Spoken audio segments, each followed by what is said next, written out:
हिम्मत जोश ते जज्बा जिन्ने जिता दिता श्रीलंका नूं एशिया कप।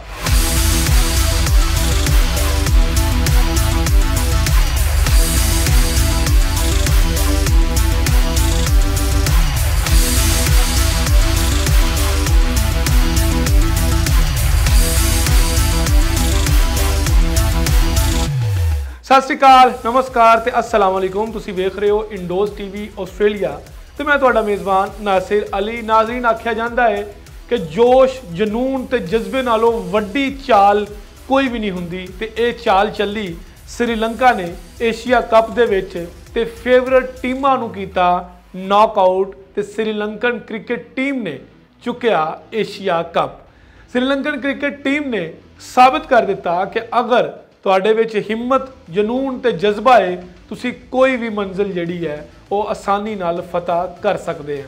पाकिस्तान ते इंडिया नूं इस एशिया कप च फेवरेट आख्या जा रहा सी ते इन्हां दोनों टीमां तो अलावा अगर नाम लिता जांदा सी कि किहड़ा ऐसी टीम या किहड़ा ऐसा प्लेयर होएगा जिहड़ा कि अपनी टीम नूं एशिया कप दे फाइनल च लैके आएगा, ते उहदे विच नाम आंदा सी अफगानिस्तान दा। यानी श्रीलंकन टीम दा किते दूर दूर तक भी नाम नहीं सी हैगा ते एक ऐसी टीम जिहड़ा अपना पहला मैच 8 विकटां तो अफगानिस्तान दे कोलों हार जाए ते वो टीम उस तो बाद एशिया कप दी चैंपीयन बन के सामने आवे ते लिखण नूं या सुनन नूं एक कहानी या ख्वाब लगेगा, लेकिन ये हकीकत है। श्रीलंकन क्रिकेट टीम ने एशिया कप 2022 दे विच ये साबित किया कि उन्हां दी क्रिकेट हले बाकी है। कुमार संगकारा, तिलक रत्ने, दिलशान, उस तो बाद लसित मलंगा जो ए प्लेयर टीम चो गए ने तो इन्होंने टीम्स तो बाद एंजिलो मैथ्यूज, दिनेश चंदीमल इन्होंने टीम नूं संभालिया, टीम नूं सहारा दिता। लेकिन इस तो बाद ये भी प्लेयर्स जिहड़े सी जान तो बाद श्रीलंका की टीम जिहड़ी सी वो लेट डाउन हो गई तो वो पिछा नूं चली गई। उस तो बाद जो पाकिस्तान फाइनल दे विच श्रीलंका के सामने आया तो उदों भी क्रिकेट मुबसरीन ते आम तो आम बंदे का भी यही ख्याल सी कि पाकिस्तान जिहड़ा है उस श्रीलंका नूं बाआसानी हरा देगा, पर सारे दावे जिहड़े हैगे वो मुस्तरद होए ते श्रीलंका ने पाकिस्तान नूं हरा के तारीख रकम कर दिती। श्रीलंका दे वो प्लेयर जिहड़े कि एशिया कप दे विच इस तो पहले शायद ही उन्होंने कोई जानदा होवे, इस वेले ना सिर्फ अपने मुल्क दे बल्कि दुनिया जिथे जिथे क्रिकेट वेखी जाती है उत्थे वो हीरो बन गए ने। बनुका राजापक्षा की गल कर लीए, कुशाल मेंडिस की गल कर लीए, अगर असी हसारंगा की गल कर लीए या कप्तान शाका की गल कर लीए तो इस वेले श्रीलंकन टीम का हर प्लेयर स्टार बन के सामने आया है। इंडिया के खिलाफ जो श्रीलंका की ओपनिंग पार्टनरशिप ने 97 स्कोर किया तो उदों श्रीलंका ने एक बारी सारिਆਂ के खिलाफ खतरे की घंटी वजा दी सी।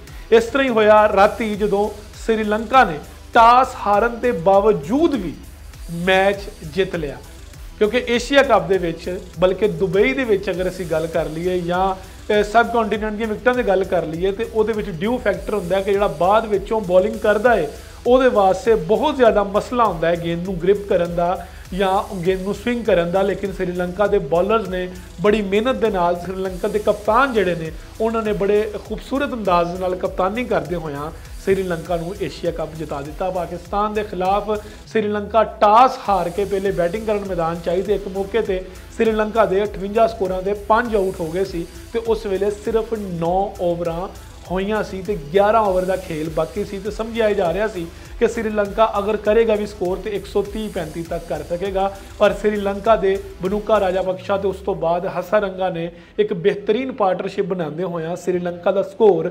171 तक पहुँचा दिता। तो उस तो बाद पाकिस्तान की बैटिंग लाइन एक दफ़ा फिर कोलैप्स कर गई तो पाकिस्तान के बैट्समैन जिहड़े हैगे सी वो 170 रन का हदफ जिहड़ा सी वो नहीं अबूर कर सके। तो पाकिस्तान के मोहम्मद रिजवान तो उस तो बाद इफ्तिखार अहमद की पार्टनरशिप भी पाकिस्तान नूं इस मैच दे विच नहीं बचा सकी तो पाकिस्तान 147 स्कोरां ते हिम्मत हार गया तो 23 स्कोरां दे नाल श्रीलंका ने एशिया कप जित लिया।